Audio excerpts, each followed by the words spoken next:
This is Darius from therabbitpad.com, and in this video, I'm going to show you how you can color the cells of your spreadsheet in Google Sheets with alternating colors. Please make sure that you hit that subscribe button so that you can be notified when I publish videos in the future. So let's say that you have a spreadsheet, and I have this spreadsheet here with a list of names and donations that people have made that I just made up. And let's say that I want to make this look more presentable.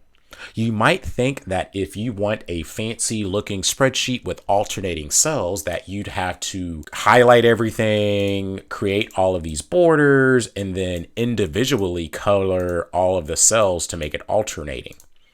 But you actually don't need to do that. What you need to do is highlight the cells that you want to color with alternating colors, and then click on the fill color picture, which is a picture of a bucket of paint. And then at the bottom, it says alternating colors. Then here you have the chance to select your colors.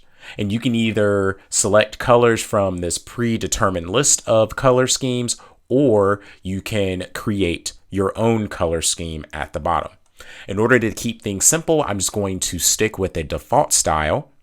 And as you can see, you have many different options here. And since I have a header that says name and donation, I'm going to go ahead and select that. So that has a different color.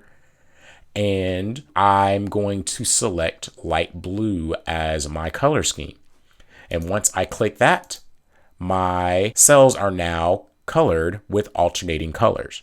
You can then go from here and change the borders so that it looks a little bit more presentable. You can make them black, and you can also change the colors of the borders, which I explain in another video, which will be linked in the description. So this is how you can create a spreadsheet in Google Sheets where your cells have alternating colors.